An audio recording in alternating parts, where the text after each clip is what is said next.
NASA 557, contact tower 128.15. Caution, caution. Manual, fuel, manual, fuel.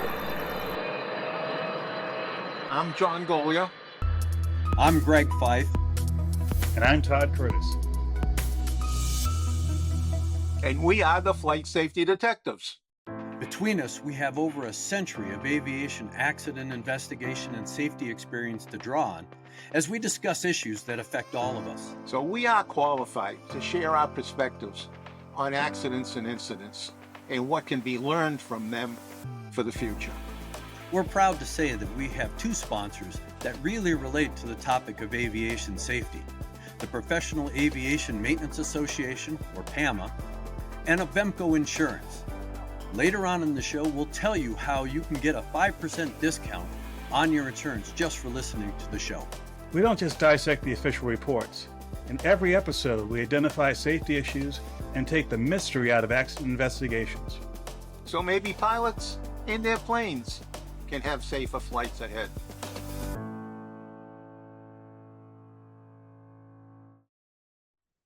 Well, hello, my friends. This is another episode of Flight Safety Detectives, and it's apparent that you and I are both on the road. As usual, that seems to be the story of our life, John. It's one of those things where we love aviation, but we can't seem to stay home. So it's always good to see you. And again, we're flying two ship without Todd today, and he's probably out aviating somewhere on his own. So that's a good thing for him. So I'm sure we'll have some interesting stories when he returns. So, but I think our show today, it's going to be kind of different because we're not going to just dissect one accident. You and I have been going through a bunch of just different accidents. You know, not only the things that we read in magazines and articles and other publications, but you know, looking through NTSB data, you know, going randomly through the monthly reports that the board puts out. And I mean, it is just amazing to me, John. It is astounding, really, of the events that are taking place with pilots that aren't even in the air having problems, whether it's, you know, before they're taken off or after they're landing. And it just floors me, John. It's just ridiculous that we're having all of these events that may not end up in the NTSB, you know, historical records, but the FAA sure knows about it. And of course, the insurance companies definitely know about it because these airplanes and helicopters are being damaged, you know, at least to the amount that a claim has to be filed. Yes, and there's a lot. And like you said, they're over and over and over. So I quickly went through a small list of maybe 35, 40 events and quickly found 3 where an airplane on landing took out taxi lights. One of them, you know, 2 of them took out 1 light each. One of them took out 3 lights. And that one, a wing. Well, that one, the guy hit those 3 taxi lights with a wing. I mean, again, okay, was he landing in a crosswind? And if so, it must have been one heck of a crosswind to get that airplane so far up on one wing and down on the other, and then keep it on the ground, or at least drag it on the ground. What's the spacing of taxiway lights? I mean, you know, I don't know, but they must be 50 feet. At least. So now you're dragging a wingtip. If it is 50 feet, if you're dragging a wingtip for 150 feet, what the heck is going on? I mean, you might need some instruction, and I didn't see if there was a flight instructor in that particular event, but if there was, then shame on him or her, because if that student is tearing up 3 taxiway lights with a wingtip, we got some serious problem. But just the fact that you have pilots that are landing and not maintaining directional control on land taxi lights, or coming off of a runway Those are close I to mean, it's just, accident. it makes, yeah. I don't understand how, I mean, I know that it's cut the corners sometimes a little short, and yeah, they get into a taxi light and things like that. But again, it is amazing to me that we're having all of these ground events where they're taking out lights.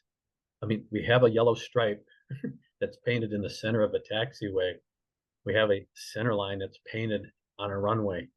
How difficult is it to keep the airplane in between the lights instead of running them through the lights? Yep. Right, and It's just, I don't know. I mean, again, this goes back to, we're always harping on training. I don't need training. I've got a private, I've got 800 hours, I've got 1,000 hours, I got my own airplane. I don't need to go back to training. Well, you know what? I'll bet you dollars to donuts. These pilots who, were involved in these events at one time or another may have said that. right, so I got another one involving very similar circumstances. I actually have 3 of these in 1 month, where pilots were taxiing either in or out, and taxied into a pole, 2 times into a pole, into an airplane that was parked 2 times. And actually, and I'm looking now, there's one I didn't write down, and that was where they taxied one wing underneath the other. So you damage the top of one wing and the bottom of the other wing. Right? How do you Well, again, it goes beyond the obvious, because as an investigator, you and I are looking beyond the obvious. Yes, you got a guy who taxis, and a guy, being a generic term, it could have been a woman, could have been a man, doesn't matter. The fact is, the pilot taxied the airplane and failed to maintain adequate distance from an obstruction, whether it's a pole or an airplane. The question is, why did they fail? Is it because their depth perception was bad? Is it because they were complacent and they taxied that same route 1,000 times? They weren't really paying attention. They weren't really understanding their situational awareness. They were a little off the center line. Were they distracted talking to ATC? Were they distracted talking to a passenger? What was going on? Again, it's all about maintaining the highest levels of operational discipline as soon as that airplane starts moving. Actually, as soon as that airplane, the engine starts running, you have to maintain that high level of operational discipline. I did a Piper Malibu that landed Apalachicola. The pilot was taxiing in. His girlfriend in the right seat was also a rated pilot. They saw a guy, a lineman on the ramp, who held up his hands, just signaling, "This is where I want you to park." He wasn't a marshaller. He just put his hands up to give the pilot an idea of where he should park. Well, you got 2 people in the cockpit who are both looking at this guy who's standing like a tree with his arms up, not doing anything other than just standing there. And while they're taxiing, they take off 2 feet of wing on that Malibu because they hit a light post that is wrapped, like a bee stinger. It's yellow and black. It was very obvious. And you got 2 people looking the wrong direction and nobody paying attention to the wing clearance of that light pole. And it's like, you look that way, I'll look this way, and taxi the airplane. You can't just get zoned in and have that very narrow focus. And these are the types of accidents that don't sound like much, but to the insurance company and then to the rest of us who have to pay for it through our policy, because rates go up. Yes. Well, it gets better with these pilots. So I got 2 accidents, 2 events, in which the airplanes started these are single engine airplanes, started their engines with the tow bars attached. Okay, both of them wiped out their props. John, I mean, you close our show every frickin' week with pre-flight. How do you not see the tow bar still attached if you have done a thorough pre-flight? It's impossible. But, last month when I looked at a bunch of events like this, there was one, I didn't flag it, but there was one where a guy took off with the tow bar still attached. He actually got airborne with the tow bar attached. How? I mean, it just doesn't make. It doesn't make sense, and I mean, we make light of it a little bit, but it's sad. It is a sad statement that you have pilots, people that have earned the the privilege to fly, and they don't honor that privilege with the highest levels of operational discipline.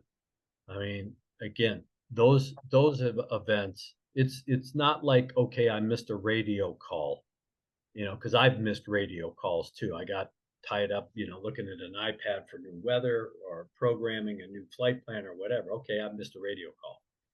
But something as egregious as leaving a tow bar in place after you pulled the airplane out of the hangar, because that's obviously what has happened. They pulled the airplane out of the hangar, dropped the tow bar instead of separating it. I mean, when I pulled mine out, with my tow bar, I got it to the place I wanted it to be. If the ramp was level, the airplane wasn't going to move. If it was, downhill or uphill, I would chalk it, do what I needed to do. But I took that tow bar off and stowed it. That way, that was one item off my checklist, so that I never thought or never knew or never forgot that, oh man, did I take that tow bar off? I already knew I took it off. Yeah, it's just by description sometimes. I think one of the things that I saw was guy took it off and the engine cowling came off. Oh, Now, yes. There's a double whammy, because you got probably maintenance involved, and you also have a pilot involved with probably a shoddy pre-flight. And maybe he opened up the cowling and didn't close it properly, or maybe I see a lot of latches that leave a lot to be desired on airplanes. So he may have had worn latches. He may have not latched it going, but I think I saw the same one that you saw, but it went on. If you went to the end of that, he was in flight when it came off. Apparently he was so disturbed and shaken by that event that when he landed the airplane, he forgot to put the gear down. And again, I mean, one of the things about training is to take that surprise or startle factor out of the equation for that very reason, John. And again, it's all about maintaining operational discipline, not deviating from a checklist. Where was GUMS check? Gas, undercarriage, manifold pressure, whatever. Where was the check to make sure that the gear was down and locked? I mean, again, why deviate? Okay, you already had one event. You're still flying. You're coming back to an airport. Apparently, he was able to navigate his way back to the airport without issue. But why deviate from that very structured, operational discipline of running a checklist and ensuring that you got, down 3 greens?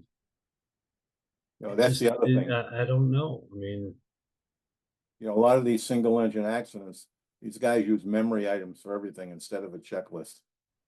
And you really need a checklist, especially when there's an emergency pending.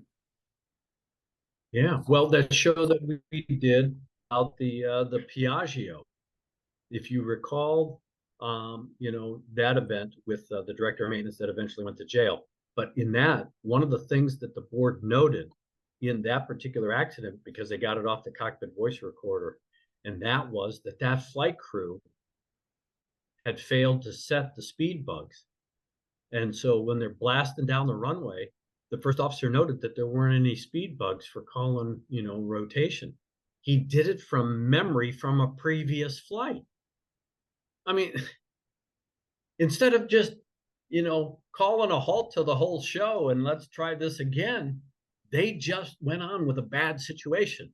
And fortunately, they were able to work through that bad situation. I remember, with that first officer saying that, again, oh man, I don't see the speed bug, but I remember the last flight we rotated at 116. So let's just rotate at 116. Well, again, that's all dependent on weight and, field performance or airplane performance, field length, everything else. So, I don't know, John, it's very frustrating, Well, where it's like 500,000 or 600,000 pilots. You gotta have a percentage of them that got something wrong. You got 150,000 mechanics. I know we're gonna have some mechanics that are screwed up. yeah, I don't expect everybody to be perfect, and I sure as heck am not perfect. But the fact is that these little events that take place over and over and over again, it's a systemic problem amongst the population. And why aren't we learning the lessons from that? Why aren't we taking that extra 5 seconds to ensure, that the latch is properly latched or the cam lock is properly locked? I mean, why? What's 5 seconds? What's 10 seconds? What's the use of a checklist? Instead of thinking that you know it in your head. I mean, it just makes no sense. And again, all the things that we're talking about end up raising everyone's rates. Why? Because somebody's got to absorb the cost of somebody who just tore 3 feet of wing off their airplane because they hit a light pole. Yeah, most people don't So- realize that in your car, you got millions of cars that spread that load out. So even when you total a car and it's $20,000 or more, you're spreading out over 1 million other policies. In aviation, if you got a Cessna 150, how many 150s are there? 10,000, 15,000, and that's the pool. So if you pay out $100,000, that's $3 to everybody, or $4 to everybody. Next time you renew your policy. So Yeah. Yep. So here we go again. And Pre-flight failures, right? Pre-planning failures, and not paying attention after you get off the ground. Just crazy. Well, we lost Greg. One of the hazards of being on the road. So I'll just close out the show with my typical. If you're going to go flying, please do a good session of pre-planning. Do it at home before you leave, or the hotel, wherever you are. When you get to the airport, do it again with the latest information. Go out to your airplane, do the best pre-flight you can do. And if there's any questions, get somebody that knows the airplane better than you to help you. Get a mechanic that's out there. And after you get in the air, please put that head on a swivel. It's just too busy around airports today with a lot of new pilots. So put that head on a swivel and look around, because we still have these mid-air collisions in and around airports. Not all of them are fatal. Not all of them even make the press, but they're happening. So please fly safely. Thank you for checking out our show. We really value our listeners and subscribers. Our podcast gets ranked by you and how much you like it. So please give us 5 stars in your podcast platform. We want to keep in contact with you. We are on Facebook, Twitter, Instagram, and of course, YouTube. You can email the show at flightsafetydetectives@gmail.com. By the way, if you're on YouTube, we're really working on growing the channel, and it helps if you all send in comments. Please do that, and we read all the comments. And be sure to subscribe. Remember, if you're in the market for aviation insurance, you can save 5% with Avemco just by mentioning our show. Visit them at www.avemco.com. That's it for this episode of the Flight Safety Detective. Until the next episode, fly safe.